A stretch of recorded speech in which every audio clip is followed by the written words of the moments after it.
Okay, Nauru, which is an island formerly known as Pleasant Island, is an island country and microstate in Micronesia, part of the Oceania region in the Central Pacific. Its nearest neighbor is Banaba and Kiribati, about 300 kilometers to the east. It lies northwest of Tel Aviv and 1,300 kilometers, which is roughly about 810 miles, northeast of the Solomon Islands, east northeast of Papua New Guinea, and then southeast of the Federated States of Micronesia and south of the Marshall Islands. So this place is way out in the middle of nowhere. It's got an area of around 21 square miles, which is roughly about 2,100 kilometers, which is roughly around 8.1 square miles. And Nauru is the third smallest country in the world. It's larger than only Vatican City and Monaco, making it the smallest republic and island nation, as well as the smallest member state of the Commonwealth nation area. Its population, around 10,800, is the world's third smallest, not including colonies or overseas territories. Also, folks, if you can do us a big favor, we don't monetize this channel. If you can hit the subscribe button here, it would help our channel a lot, get videos to you automatically. And if you like our videos, give us a thumbs up. And also, if you will share these videos to other people that you know, it can help on the algorithm of our channel and help us get a lot more subscribers. Now, Nauru is a phosphate rock island with rich deposits near the surface, which allowed easy strip mining operations for over a century. However, this has seriously harmed the nation's environment, causing the island nation to suffer from what is often referred to as a resource curse. The phosphate was exhausted in the 1990s, and the remaining reserves are not economically viable for extraction. A trust was established to manage the island's accumulated mining wealth, set up for the day the reserves would be exhausted and has diminished in value. Now, to earn income, Nauru briefly became a tax haven and illegal money laundering center. They had a lot of problems with the FATF for years.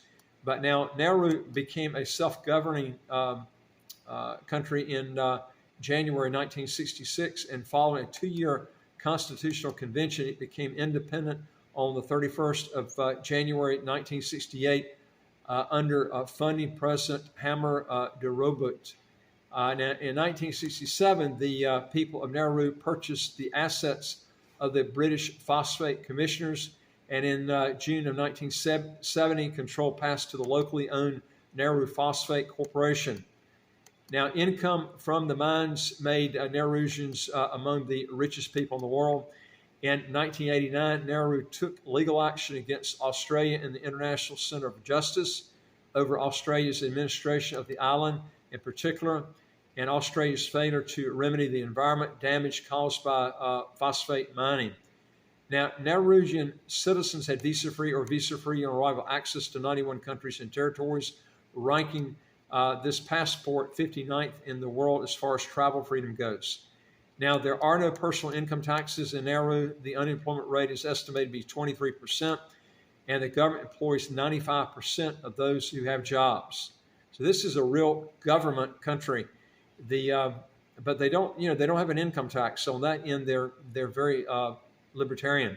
Now, the Asian Development Bank notes that although the administration has a strong public mandate to implement economic reforms, in the absence of an alternative to phosphate mining, the medium-term outlook is for continued dependence on external assistance. Now, tourism is not a major contributor to this economy like a lot of island countries are, like St. Kitts is. Now, in the 1990s, Nauru became a tax haven and offered passports to foreign nationals for a fee. The Intergovernmental Financial Action Task Force on Money Laundering, FATF, identified Nauru as one of 15 non-cooperative countries in its fight against money laundering. Now, during the 1990s, it was possible to establish a licensed bank in Nauru for only $25,000 with no other requirements.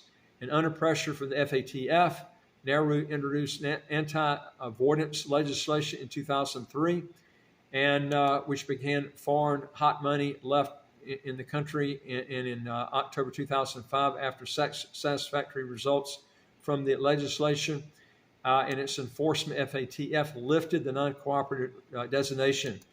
Now, from 2001 to 2007, Nauru Detention Center provided a significant source of income for the country. The Nauruan authorities reacted with concern to its closure by Australia. In February 2008, the Foreign Affairs Minister, Karen Keki, stated that the closure would result in 100 Naurusians losing their jobs and would affect 10% of the island's population directly or indirectly. Now, they went on to say that they've got a huge number of families that are suddenly going to be without any income. They stated that, we're always looking for ways to, they can try and provide some welfare assistance, but they mentioned that their capacity to do that is very limited. Literally, they mentioned that they don't have a major that they literally have got a major unemployment crisis going on right now because of this. Now, the detention center was reopened in August 2012. Now, in July 2017, the Organization of Economic Cooperation and Development, also called the OECD, upgraded its rating of Nauru's standards of tax transparency.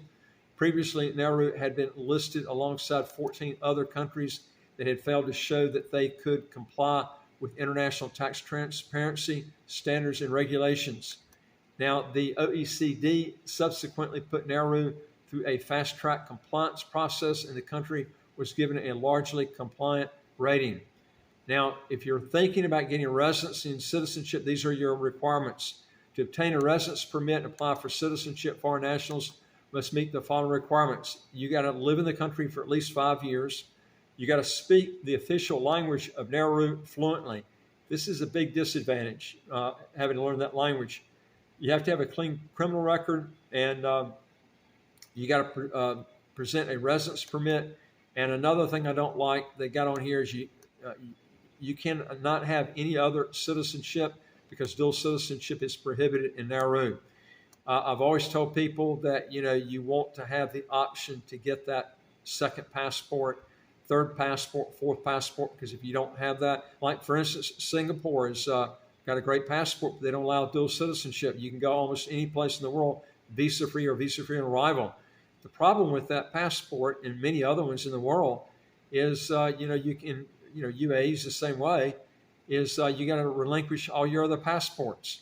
And the other disadvantage to this is you got to learn that language.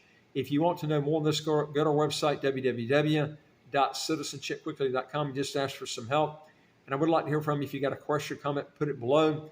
If you want to legally get your income taxes to zero, how to get a second passport as quick as 4 months, 4 to 8 months right in there, give us a call, and you can see our WhatsApp number on the screen, and I look forward to talking to you in the next video. Take care.